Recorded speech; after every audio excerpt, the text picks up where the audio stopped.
سورہ محمد آیت نمبر 18 کیا کہہ رہے اللہ؟ منکرین و کفار اس بات کے منتظر ہیں، پھر منکرین و کفار، ٹھیک ہے، منکرین و کفار اس بات کے منتظر ہیں کہ ساعت ہو جائے، یعنی خروج سرکار مولا ولی العصر، ظہور میرے بادشاہ کا۔ اچھا یہاں پہ اگر کبھی میں خروج کا لفظ بھی استعمال کر دوں تو وہ اس کی ممانعت نہیں ہے، میرے بادشاہ نے اپنی احادیث میں بھی سرکار ولی العصر کے لیے بارہا خروج کا لفظ استعمال کیا۔ خروج کہتے ہیں باہر نکل کے آ جانے کو، تو میرے بادشاہ کہیں اور تو ہیں نہیں، وہ میرے مالک یہیں پہ ہیں نا، تو وہ جہاں بھی ہیں یہیں سے نکل کے ہماری آنکھوں کے سامنے آ جائیں گے، اس لیے کہیں کہیں خروج کہا جاتا ہے۔ لیکن ادباً یہ لفظ کیونکہ اس پائے کا نہیں ہے، ہم سفیانی اور باقیوں کے لیے استعمال کرتے ہیں، اس لیے مولا کے لیے ظہور کا لفظ استعمال کرتے ہیں، لیکن ویسے بتا رہا ہوں ممانعت نہیں ہے، لیکن ادباً ظہور ہی کہنا چاہیے۔ منکرین اور کفار اس بات کے منتظر ہیں کہ ساعت ہو جائے، یعنی سرکار کا ظہور ہو جائے تب ہم ایمان لائیں گے۔ وہ اس بات کے منتظر ہیں کہ جب ظہور ہو جائے تب وہ ایمان لائیں گے، حالانکہ اس نے تو اچانک ہو جانا ہے۔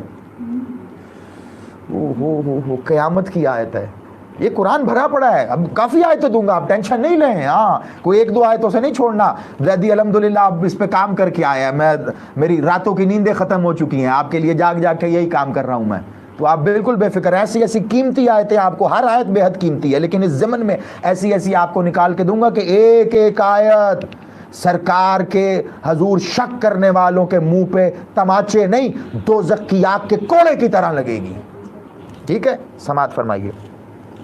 منکرین اور کفار اس بات کے منتظر ہیں کہ ساعت ہو جائے تب ہم ایمان لائیں گے، حالانکہ اس نے تو اچانک ہو جانا ہے، لیکن اس کے علائم یعنی نشانیاں تو ظاہر ہیں، پھر انہیں کب نصیحت آئے گی؟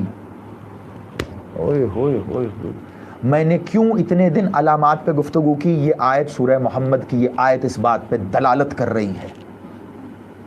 اللہ کہہ رہا ہے کہ کیا جو کفار ہیں اور منکرین ہیں، منکرین اللہ یہاں دونوں کو ایک ساتھ، کفار و منکرین کو مخاطب کر رہا ہے کہ کیا اس بات کے وہ منتظر ہیں کہ ظہور ہو جائے تب ایمان لے کے آئیں گے؟ اس کا تو انہیں موقع ہی نہیں ملنا، کیوں؟ کیونکہ ظہور نے اچانک ہو جانا ہے، وہ بتا کے نہیں ہوگا۔ میں نے پہلے بھی علامات بتاتے ہوئے کہہ دیا کہ کئی علامات ایسی ہیں اگر پوری نہیں ہوئی تو اس بات کے انتظار میں نہ رہو۔ جیسا کہ مثال کے طور پہ ایک میں کہتا ہوں، کئی لوگوں نے اس کو سوال کے ذیل میں بھی کیا کہ وہ جی ہم نے سنا ہے کہ وہ مولا کے ظہور سے پہلے 40 سال بچے ہونا بند ہو جائیں گے، یہ ہے کیونکہ اللہ بچوں پہ عذاب نازل نہیں کرتا۔ کوئی ایسی شرط نہیں ہے، پتہ نہیں کس نے لکھ دیا اور کیوں کہہ دیا، اور آپ کیوں اس پہ ایمان؟ یہ وہ لوگ کہتے ہیں جو اس بات کے انتظار میں ہیں اسی آیت کے ذیل میں کہ بھئی ظہور وہ پتہ نہیں کب، کیونکہ انہوں نے 40 سال کا ٹائم پیریڈ طے کر کے رکھا ہے، نہ بچے پیدا ہونا بند ہوں گے نہ وہ مولا کا ظہور کروا رہے ہیں۔ وہ بچے پیدا ہونا بند ہوں گے تو 40 سال بعد جو یہ کہتے ہیں ان کے اپنے گھر میں ہی 13 موجود ہوتے ہیں بچے، وہ اسی لیے کیلنڈر کے ساتھ بچے آتے ہیں کہ وہ یہ بتانا چاہ رہے ہوتے ہیں ابھی تو 40 سال، یہ وہی لوگ ہیں۔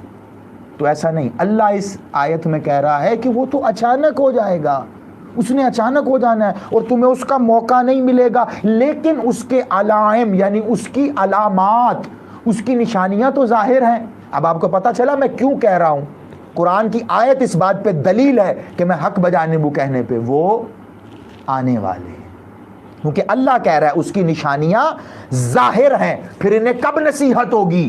اللہ سوال کر رہا ہے۔ تو زیدی نے کیا کیا اتنے دن؟ میں اتنا کچھ پڑھنے کے بعد یہی تو تمہیں نصیحت کر رہا ہوں، وہ آنے والے ہیں، یہی نصیحت کر رہا ہوں میں قرآن کی اس آیت کے ذریعے۔